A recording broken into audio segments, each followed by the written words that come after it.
Hey, good day everyone. Welcome to my channel, Mathematics of Today's Generation.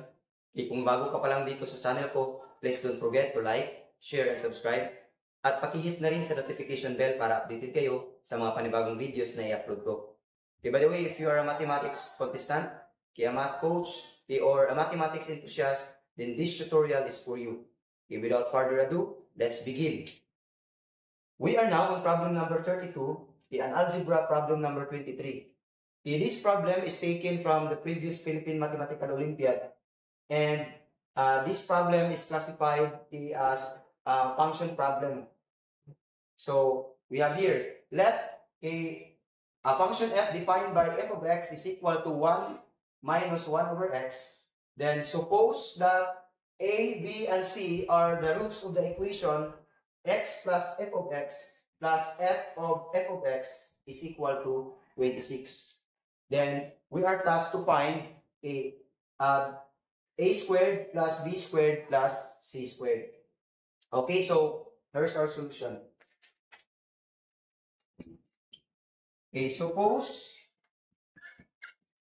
we evaluate f of x or function f when x is equal to n. Suppose x is equal to n. So we now have f of n is equal to 1 minus 1 over m. And we're going to evaluate this. So we now have f of n is equal to f of m is equal to 1 minus 1 over n.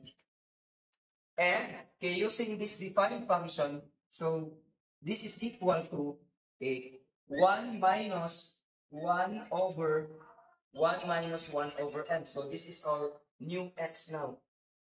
So simplifying this, so we have this follows that f of n is equal to, so multiplying this expression to 1, so we now have 1 minus 1 over n, then minus 1 over 1 minus 1 over n.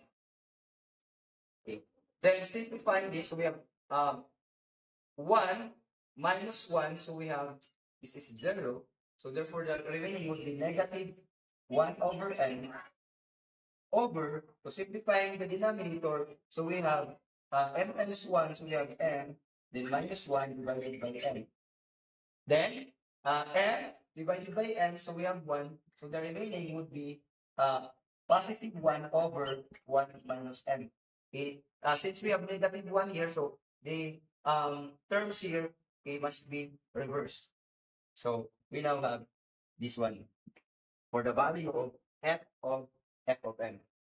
So now the equation becomes a n plus, so f of n we have 1 minus 1 over n. Then f of n, so we have 1 over 1 minus n, so we have plus 1 over 1 minus n is equal to 26. Okay, now to eliminate the expression in the denominator, so we're going to multiply both sides of the equation by n times 1 minus n.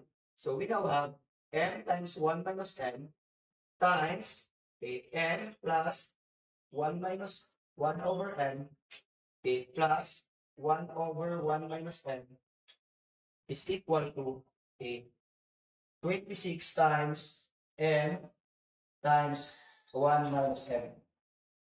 Okay, then simplifying this, so we now have by distributive property, this 1 times m, so we have n squared times 1 minus n.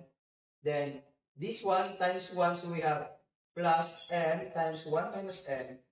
Then this 1 times 1 over negative 1 over n, so we have negative of 1 minus n. Then plus this 1 divided by 1 minus m, so we have m, then times 1, so we have n, is equal to 26 times m, so we have 26m, then 1 minus m.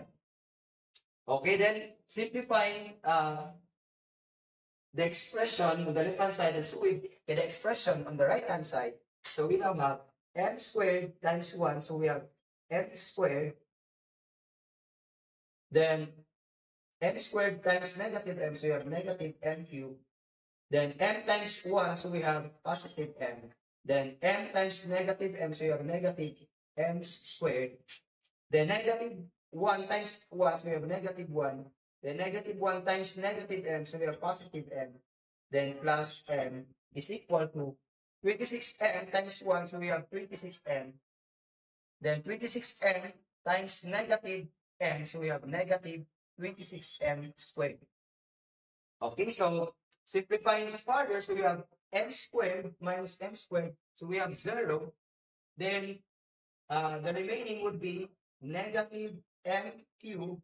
Okay, m plus m. So we have plus 3m. Then minus 1 is equal to 26m minus 26m squared.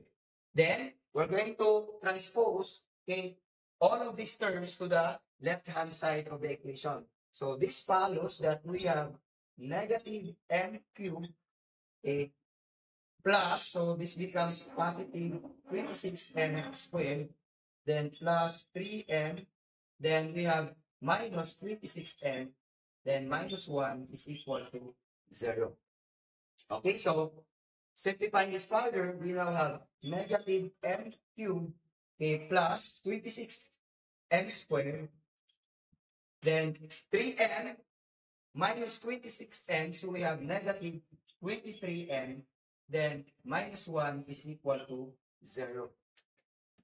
Okay, then multiplying both sides of the equation by negative 1, so we now have m cubed minus 26m squared plus 23m, then plus 1 is equal to 0. Okay, so from here, okay, we're going to apply the relationship between roots and coefficients. Okay, since A, B, and C are roots, okay, of this equation, so we now have, okay, A plus B plus C is equal to, okay, negative of negative 26. Then AB plus AC plus BC is equal to, so we have positive 23. And the last one, okay, A times B times C, so we have a negative 1. Okay, so that's it. So now, negative 1 times negative 26, we have positive 26. Okay, so using this corresponding values, okay, of the expression, okay, we are going to find, okay, a squared plus b squared plus c squared. Okay, since there is no space, so I'll clean up this board first. So now, okay, a squared plus b squared plus c squared is equal to a plus b plus c quantity squared minus 2 times ab plus AC plus BC. So this expression is the same or equal to this expression. And now substituting the corresponding values, so we have here 26 squared minus 2 times, okay, so our AB plus AC plus BC is equal to 23. Okay, then simplifying this, so we can expand this one. So we have 26 squared is equal to 26 times 26. So by usual multiplication, so we now have 26 times 26. So we have 6 times 6, we have 36, we have 6 carry 3. 6 times 2, we have 12 plus 3, we have 15. Then 2 times 6, we have 12, carry 1. Then 2 times 2, we have 4 plus 1, we have 5. Then adding this, we have 6, 5 plus 2, we have 7. Then 1 plus 5, so we have 6, so we have 676. Then 2 times 23 is equal to 46. Now subtracting that, so we have 630. So therefore, the value of a squared plus b squared plus c squared is equal to 630. So I think A is the good place to start.